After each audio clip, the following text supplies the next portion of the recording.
محمد مصطفیٰ نے مختلف مقامات پر اس گھر اہل بیت کا تعارف کروایا ہے، خود گھر کا بھی تعارف کروایا ہے اور اس گھر کے اندر رہنے والے مکین کا بھی تعارف کروایا ہے۔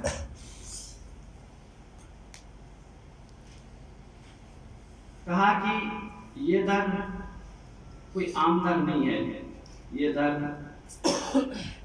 کان رسالت ہے، یہ در مخزن حکمت ہے، معدن نبوت ہے، محیط ملائکہ ہے، مثل باب حتہ ہے، مثال سفینہ نوح ہے، یہ در شفاعت ہے، یہ در مقام نجات ہے۔ اس گھر کا قیاس کسی دوسرے گھر سے نہیں کیا جا سکتا، یہ عظیم گھرانہ ہے۔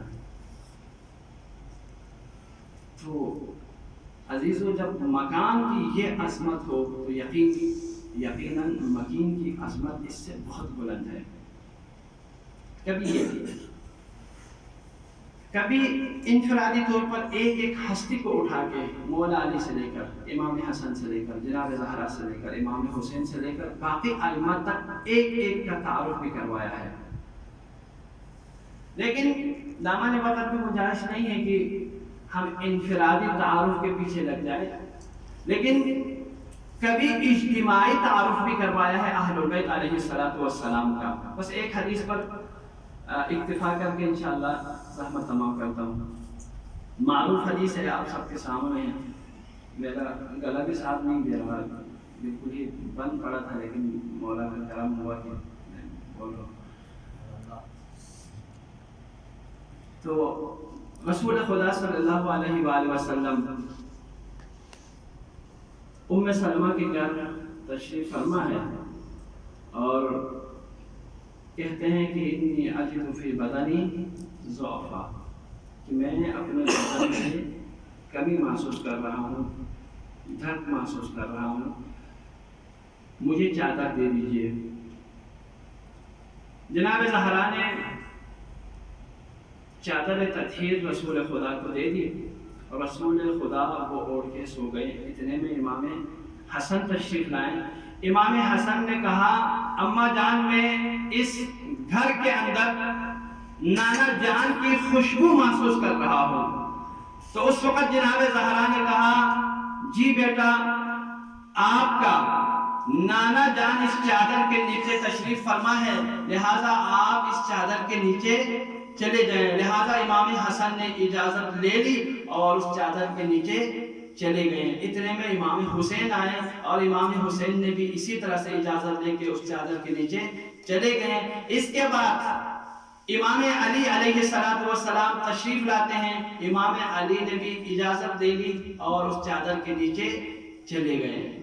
جب یہ اس کے بعد جناب زہرا خود اندر چلی گئیں اور جب یہ 5 ہستیاں اس چادر کے نیچے جمع ہو گئی تو اس وقت اللہ نے فرشتوں سے مخاطب ہو کے کہا، یا ملائکتی و یا سکان سماواتی انی ما خلقت سماء مبنیتا ولا ارضا منحیا ولا قمرا منیرا ولا شمسا مضیئا ولا فلکا یدور ولا بحرا یجری ولا فلکا یسری الا فی محبت هؤلاء الخمسة الذین هم تحت الکسا۔ فرشتوں سے مخاطب ہو کے کہا۔ ایک اور بھی خاتون تھی، ام سلمہ نے کہا، سب کو معلوم ہے، علماء بیٹھے ہوئے، کہ یا رسول اللہ کیا میں بھی آ سکتی ہوں اندر؟ تو اس وقت رسول خدا نے فرمایا، تمہارا خاتمہ بخیر ہے، لیکن تم اس چادر کے اندر آنے کی صلاحیت نہیں رکھتی، لہذا مجھے ایک جملہ کہنے دیجئے، جس ہستی کو یا جس خاتون کو یا جس انسان کو رسول خدا خاتمہ بخیر ہونے کی سند بھی دے دے، وہ انسان بھی اس چادر کے نیچے داخل نہیں ہو سکتا۔ تو چاہے کہ دوسری عورتیں، چاہے کہ دوسرا انسان اس چادر کے اندر آنے کی صلاحیت رکھتا ہے۔ جب یہ ہستیاں اس چادر کے نیچے آ گئی، جبریل امین نے تعارف پوچھا کہ پروردگار اس چادر کے نیچے کون ہے؟ تو اس وقت کہا کہ ہم اہل بیت النبوہ و معدن الرسالہ ہم فاطمہ و ابوہا و بعلہا و بنوہا. اس چادر کے نیچے فاطمہ ہے، فاطمہ کا بابا ہے، فاطمہ کے بیٹے ہیں اور فاطمہ کے شوہر ہے. یہ جناب فاطمہ کی عظمت پر بہت بڑی دلیل ہے. علماء مختلف زاویوں سے بیان کرتے ہیں. اس عظیم خاندان کا ایک عظیم اور نامور شخصیت جس کا آپ اور ہم ذکر کرنے بیٹھے ہیں، ذکر کرنے آئے ہیں، وہ ہے جناب علی اکبر علیہ السلام.